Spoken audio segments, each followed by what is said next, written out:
Iran युद्ध का आज 15वां दिन है। जहां इजराइल तेहरान पर तीखे हमले कर रहा है, वहीं ईरान सीधे युद्ध के साथ साथ खाड़ी देशों के तेल भंडारों को निशाना बना रहा है। स्ट्रेट ऑफ हॉर्मुज पर पकड़ बनाते हुए सप्लाई चेन को बाधित कर सारी दुनिया की गर्दन दबाने की कोशिश कर रहा है। आज दुनिया में गैस और तेल को लेकर हाहाकार मचा हुआ है, फिर भी दोनों तरफ से एक दूसरे को मारने और मिटाने के बयान आ रहे हैं। कहीं कोई शांति और युद्ध समाप्ति की बात नहीं कर रहा है। आज हम समझने का प्रयास करेंगे कि यह युद्ध कितने समय तक चल सकता है, भारत किस तरह प्रभावित हो सकता है और भारत के पास क्या क्या विकल्प है। जय हिंद साथियों, आपके साथ हूं मैं विजय।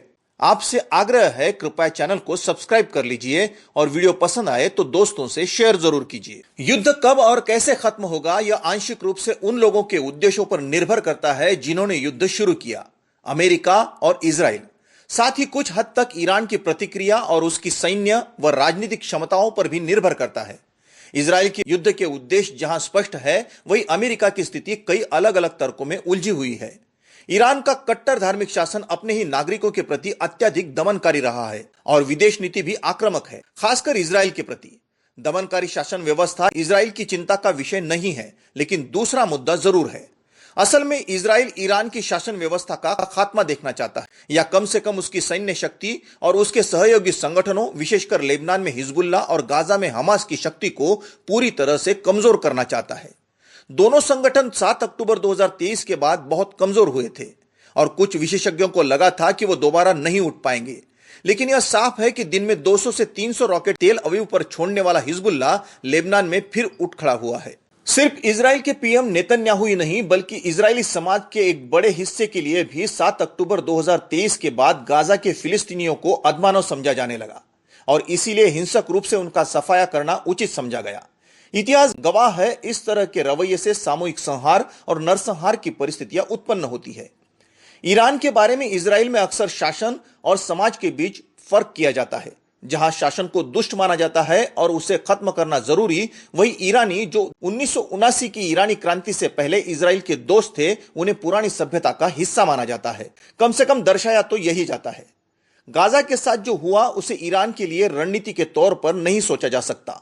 इजराइल के लिए समाज को नष्ट करने की बजाय शासन में बदलाव लाना मुख्य मकसद है। अमेरिका ने ईरान पर हमले के कई कारण बताए हैं। शासन में बदलाव लाना, ईरान की सैन्य ताकत खत्म करना, खासकर उसकी मिसाइल बनाने और लॉन्च करने की क्षमता, हथियार ग्रेड यूरेनियम संवर्धन और परमाणु हथियार हासिल करने को रोकना, अरब दुनिया में ईरान के एजेंटों को नष्ट करना, शोषित नागरिकों को मुक्त कराना। हालांकि यह अमेरिका के केवल दिखाने के दांत है। अमेरिका और साथ में उसकी क्षेत्रीय संपत्तियों पर हमला करने से पहले ईरान पर कड़ा प्रहार करना।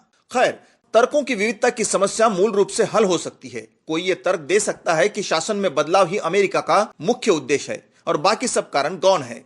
यदि मुख्य उद्देश्य साध्य हो गया तो अन्य उद्देश्य अपने आप ही पूरे हो जाएंगे। दूसरे शब्दों में, अगर शासन में बदलाव आता है तो नए शासक शायद परमाणु महत्वाकांक्षाओं को छोड़ देंगे, मिसाइल बनाने पर कम ध्यान देंगे, प्रॉक्सीज कमजोर होंगे। समस्या यह है कि ईरान में सत्ता परिवर्तन संभव नहीं है या इसमें बहुत अधिक समय लग सकता है। नेतृत्व का हटाना उस सिस्टम में बदलाव के बराबर नहीं होता जो काफी संस्थागत हो। 1979 की क्रांति के बाद ईरान ने संवैधानिक रूप से एक धर्मशाही शासन स्थापित किया है, जिसमें उलेमा चुनी हुई सरकार पर अधिकार रखते हैं। इससे भी महत्वपूर्ण बात यह है कि क्रांति की रक्षा के लिए एक विशाल इस्लामी क्रांतिकारी गार्ड कोर यानी IRGC का गठन किया गया है। यदि मौजूदा नेतृत्व को बाहरी रूप से हटा भी दिया जाता है तो स्थापित प्रक्रियाओं के माध्यम से नया नेतृत्व उभरता रहता है। खमेनी के बाद जैसे मोस्तफा सुप्रीम लीडर बन गए हैं। यह व्यवस्था बाहरी दबाव के कारण ध्वस्त नहीं होगी, कम से कम अल्पकाल में तो बिल्कुल नहीं। सबसे पहले, मिसाइलों को रोकने वाले एयर डिफेंस सिस्टम बहुत महंगे होते हैं। जितनी ज्यादा मिसाइलें लॉन्च होंगी, मिसाइल रक्षा की लागत उतनी ही बढ़ जाएगी। अगर युद्ध लंबा खिंच गया तो यह लागतें मामूली नहीं होंगी। कुछ मिसाइलें एयर डिफेंस सिस्टम को पार करके अपने लक्ष्यों तक पहुंच रही है। तेल के डिपो, पानी शुद्धिकरण प्लांट्स, बिजली station, artificial intelligence data centres और यहां तक कि होटल और मॉल भी अब युद्ध की जद में आ चुके हैं। ईरान शुरुआत से ही खाड़ी देशों में यह कांड कर रहा है, जिससे खाड़ी देशों की अर्थव्यवस्थाओं को भारी नुकसान हो रहा है और यह स्थिति और भी गंभीर हो सकती है। दूसरा, ड्रोन ने आधुनिक युद्ध की प्रकृति को ही बदल दिया है। मिसाइलों की तुलना में इन्हें बनाना और उड़ाना काफी सस्ता है और जैसा कि यूक्रेन ने दिखाया, ये युद्ध को जारी रख सकते हैं, भले ही सैन्य ताकत में असमानता कितनी भी हो। अगर मिसाइल लॉन्चर और उत्पादन स्थल पर हमला किया जाए, जो कि इजराइल और अमेरिका कर रहे हैं, तो अमेरिका के मित्र देशों जैसे यूएई और कतर पर लक्षित ड्रोन का इस्तेमाल रक्षा के तरीके के रूप में ईरान कर रहा है। तीसरा और शायद सबसे अहम, होर्मुज की खाड़ी को ईरान ने आसानी से बंद कर दिया है। भले ही आज ईरान सीधे दुनिया के केवल 5% तेल का उत्पादन करता है, लेकिन 20% तेल और करीब 20% दुनिया की गैस होर्मुज की खाड़ी से होकर जाती है।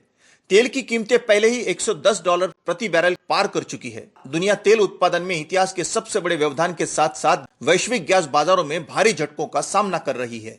अब बड़ा सवाल यह है कि यह भयंकर युद्ध कितने समय तक चलेगा। ड्रोन का इस्तेमाल कर और स्ट्रेट ऑफ हॉर्मुज पर अपने कब्जे के जरिए युद्ध की लागत को बढ़ाना ईरान के हित में है और उतनी उसकी क्षमता भी है। मदमस्त अमेरिका को अब समझ में आ रहा है कि वेनेजुएला जैसी अपेक्षाकृत सस्ती जीत यहां संभव नहीं है। केवल हवाई हमलों से कभी शासन नहीं बदला जा सकता। इसके लिए अमेरिका को जमीन पर अपने सैनिक भेजने पड़ सकते हैं, जिसका ट्रंप के मागा समर्थक विरोध करेंगे। तो ईरान संघर्ष अब पूरी तरह से उलझा हुआ है और दलदल जैसा बनता जा रहा है, जिसका कोई आसान समाधान अभी तक नजर नहीं आ रहा है। अगर तेल की कीमतों में भारी उछाल आता है तो अपनी ऊर्जा जरूरतों को पूरा करने 90% आयात पर निर्भर भारत को निस्संदेह नुकसान होगा। खाड़ी में रहने वाले भारतीयों द्वारा भेजे जाने वाले रेमिटेंसेस में कमी से यह परेशानी और बढ़ जाएगी। स्ट्रेट ऑफ हॉर्मुज के बंद होने से केवल आयात नहीं अपितु खाड़ी देशों में भारत का निर्यात भी ठप पड़ा है, जो पहले से ही ट्रंप के टैरिफ के मार से अधमरा हो चुका है। अर्थव्यवस्था को संभालने के लिए भारत को मजबूर होकर 10 मार्च को सीधे चीनी निवेश को अनुमति देनी पड़ी। युद्ध का जल्दी खत्म होना ही भारत के लिए फायदेमंद है, लेकिन क्या भारत इसे संभव बना सकता है? भारत अमेरिका पर कोई असर डालने में अब तक असमर्थ लग रहा है। इजराइल के करीब जरूर आया है, पर उसे भी प्रभावित कर सकता है या नहीं, यह साफ नहीं है। रक्षा तकनीक और हथियारों के मामले में भारत की इजराइल पर निर्भरता बहुत बढ़ गई है। प्रधानमंत्री मोदी निस्संदेह भारतीय विदेश नीति की पारंपरिक मान्यताओं के विपरीत ईरान के मुकाबले इजराइल को प्राथमिकता देते दिख रहे हैं, किंतु वे युद्ध पर मात्र टिप्पणी करने में भी असहज नजर आ रहे हैं। आलोचना करना तो दूर की बात है। सारांश यह है कि भारत अभी भी दुनिया की राजनीति में लेने वाला है, निर्माता नहीं। कटु सही, यह सत्य हमें मानना होगा कि भारत एक मिडल पावर है, विश्व गुरु नहीं। अगले 10-15 साल में निश्चित ही भारत एक बड़ी सैन्य और आर्थिक शक्ति बन उभरेगा, लेकिन यह भविष्य है, वर्तमान नहीं। वीडियो पसंद आई हो तो लाइक और शेयर जरूर कीजिए। मिलते हैं अगली वीडियो में, तब तक जय हिंद।